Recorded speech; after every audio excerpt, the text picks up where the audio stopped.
రాకాలోకంకి స్వాగతం. ఈ కంటెంట్ మీకు నచ్చినట్టయితే లైక్ చేయండి, మీ బంధుమిత్రులకు షేర్ చేయండి. ఇప్పటి వరకు సబ్స్క్రైబ్ చేసుకోకపోతే సబ్స్క్రైబ్ బటన్ని నొక్కండి, అదేవిధంగా బెల్ ఐకాన్ని కూడా తప్పనిసరిగా నొక్కండి. జై హింద్ మిత్రులారా.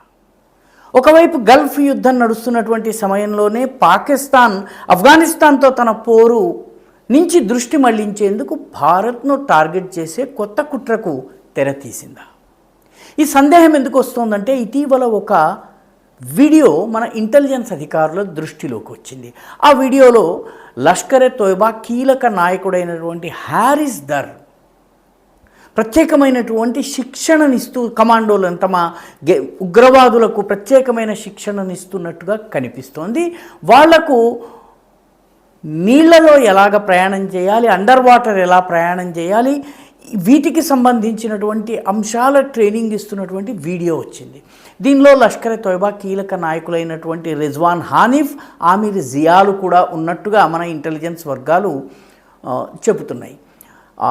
ఈ ఉగ్రవాదులు దాదాపు 5,000 మంది యువకులను ఎంపిక చేసి శిక్షణిస్తున్నట్టు, ఈ శిక్షణ పొందిన వాళ్ళలో ఇప్పటికే 300 మంది లష్కరే తోయిబాలో చేరి ఆపరేటివ్స్గా పని ప్రారంభించినట్టుగా కూడా తెలుస్తోంది. వీళ్ళకి వాటర్ బేస్డ్ ట్రైనింగ్, నీళ్లలో ఎలా వ్యవహరించాలి, ఈత దగ్గర నుంచి advanced swimming techniques, scuba diving, under water ఏ రకంగా కదలికలు ఉండాలి, అదేవిధంగా హై స్పీడ్ మోటార్ బోట్స్ని ఏ రకంగా ఉపయోగించాలి, అదేవిధంగా ఏకకాలంలో కోఆర్డినేటెడ్ అటాక్స్, ఏకకాలంలో అనేక చోట్ల అటాక్స్ ఎలా చేయాలి, వీటన్నిటిలో ప్రత్యేకమైనటువంటి ట్రైనింగ్.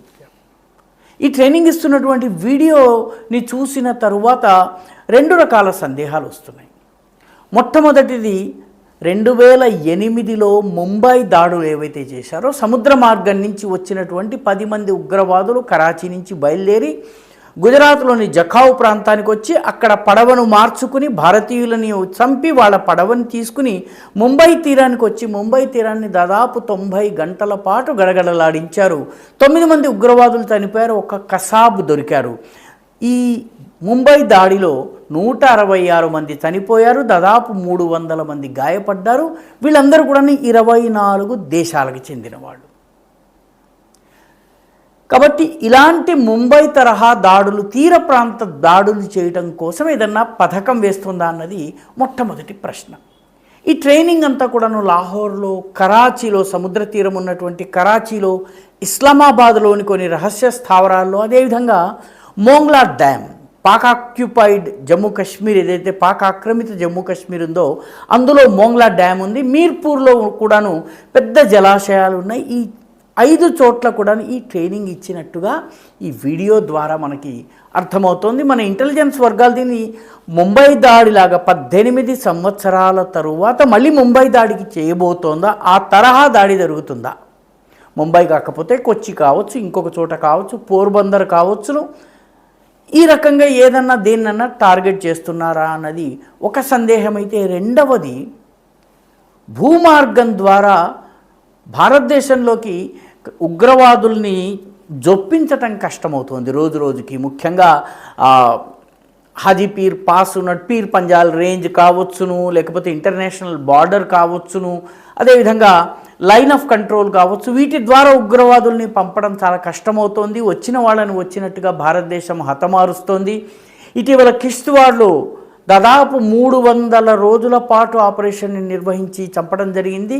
పహల్గాంకి సంబంధించినటువంటి హంతకులను కూడాను వేటాడి చంపడం జరిగింది. కాబట్టి భూమార్గం ద్వారా ఉగ్రవాదుల్ని జొప్పించడం కష్టం. కాబట్టి నదీ మార్గం ద్వారా, ఎందుకంటే భారత పాకిస్తాన్ సరిహద్దుల్లో అనేక నదులు అటు ఇటు అవుతూ ఉంటాయి, రావి, బియాస్, ఈ రకంగా ఈ నదులు ఏవైతే ఉన్నాయో అటు వెళ్తూ ఉంటాయి, మన వైపు వస్తూ ఉంటాయి. కాబట్టి ఈ నదులకు సంబంధించిన, నాలాలకు సంబంధించిన మార్గాల్ని ఉపయోగించేందుకు అండర్ వాటర్ స్విమ్మింగ్ ద్వారా, స్కూబా డైవింగ్ వంటి వాటి ద్వారా మోటార్ బోట్స్ని ఉపయోగించి కానీ భారతదేశంలోకి, ముఖ్యంగా పంజాబ్లోకి చొరబడేందుకు ఉగ్రవాదులు ప్రయత్నించవచ్చు అన్నది ఇంటెలిజెన్స్ వర్గాల అంచనా. ముఖ్యంగా పంజాబ్లో మాఝా, దోఆబా అండ్ మాల్వా అని 3 ప్రాంతాలు ఉంటాయి. దీనిలో మాఝా ప్రాంతము ఈ రావి, బియాస్ నదులు బాగా అటు ఇటు క్రిస్ క్రాస్ అవుతూ ఉండేటటువంటిది. ముఖ్యంగా రావి రివర్ బెల్ట్లో ఉన్నటువంటి పోరస్, అజ్నాలా, రామ్దాస్, డేరా బాబా నానక్ ఈ ప్రాంతాల్లో అనేక నాలాలు సరిహద్దుకు అటు ఇటుగా వెళ్తూ ఉంటాయి. వాటికి వాగులు లాగా ఉంటాయి, వరదలు వస్తూ ఉంటాయి. కాబట్టి దీనిని ఉపయోగించుకునే అవకాశం ఉంది. అదేవిధంగా బియాస్ నది దగ్గర ఉన్నటువంటి ఊజ్ అండ్ బియన్ ఈ రెండు ప్రాంతాలు సెక్టర్స్లో కూడా ఇటువంటి జలమార్గాలు అనేకం ఉన్నాయి. ఇవి కాకుండా గుర్దాస్పూర్ పఠాన్కోట్ ప్రాంతంలో కూడాను జలమార్గం ద్వారా ఉగ్రవాదుల్ని భారతదేశంలోకి చొప్పించడానికి వీలవుతుంది. వాళ్ళు అక్కడి నుంచి కశ్మీర్లోకి ముందు పూంచ్ రజౌరి ఈ ప్రాంతాలకి, ఆ తర్వాత వాళ్ళని డోడా కిష్త్వాడ్ ప్రాంతానికి, చినాబ్ లోయ ప్రాంతానికి, ఆ తర్వాత వాళ్ళని కశ్మీర్ లోయ శ్రీనగర్, సోపోర్, బారాముల్లా, అనంతనాగ్ వంటి ప్రాంతాలకి పంపించేటటువంటి పథకం ఏదన్నా జరుగుతుందా అన్నది మన ఇంటెలిజెన్స్ వర్గాలు చాలా లోతుగా పరిశీలిస్తున్నాయి. అంటే పాకిస్తాన్ పహల్గాం సంఘటన తరువాత, ఆపరేషన్ సింధూర్ తరువాత కూడా తన స్వభావాన్ని మార్చుకోలేదు. ఏమాత్రం అవకాశం వచ్చినా భారతదేశం మీద దాడి చేసేందుకు, ఉగ్రవాద దాడి చేసేందుకు మళ్ళీ ప్రయత్నం చేస్తోంది.